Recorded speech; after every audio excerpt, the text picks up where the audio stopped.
government officials. Make mention of so that. That will be Before that. you make that point, let me just bring this in. There has been concerns by a lot of people. The NDC's posture when it comes to fighting corruption. This time we're seeing it very loud. You're out there, you're renewed. But Sedina Temaklo, she was former boss of Maslock. She has been prosecuted for causing financial loss to the state to the tune of 90 million Ghana cedis. She was jailed for 10 years. She's currently outside the country, serving that term in absentia. Has the NDC officially made attempts to bring her to the country to serve her term? Are we law enforcement? Are we Interpol? But then you're showing commitment to fighting corruption. We just want to see, are you willing to crack the whip at home? How can a political party bring somebody who is outside the country to Ghana? We have no problem with the prosecution of our own people. Because we even prosecuted our own, right? And we retrieved monies from our own. In the Jida matter, we retrieved 50 million for Ghana. We prosecuted our own appointee.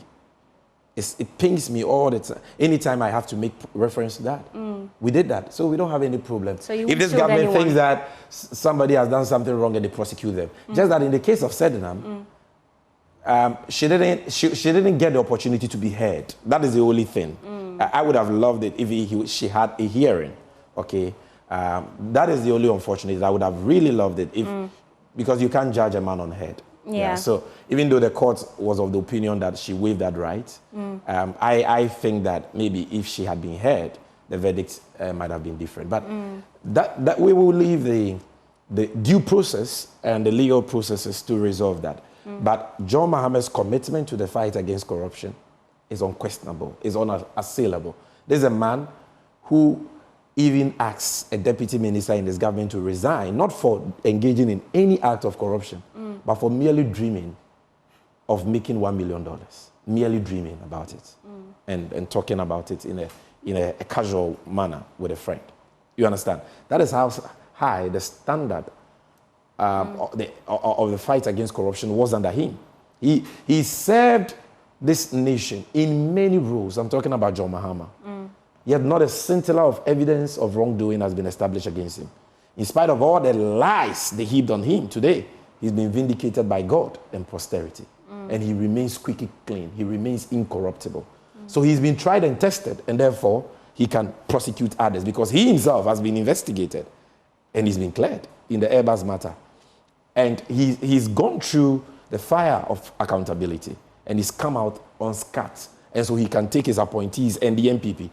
Look, how can Bawumia prosecute Akufo-Addo and his cabal of family and friends for engaging in corruption? How? He can't. Because Akufo-Addo is like his God. That is his mentor. That is his boss. That is a man who took him from a place of oblivion and brought him into limelight. He can prosecute them. In any case, he is worse, 10 times more corrupt than Akufo-Addo.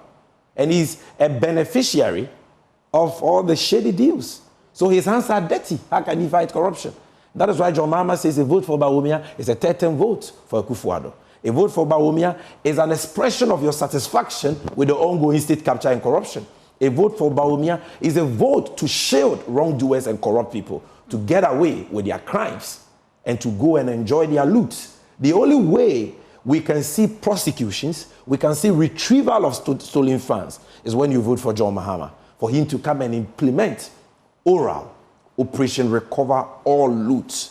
And we are going to recover it from the PDS scam to the National Cathedral pits to the ambulance paper scandal, to the SkyTrain scandal, to the Pualugu Dam scandal. All these billions of Ghana cedis paid for no work done, paid under shady, sleazy, corrupt deals, paid under illegal, opaque, inflated sole source contracts to companies, including companies owned by Bawumia's brothers. The only way we can retrieve those monies is when you vote for change. So we have an important choice to make. But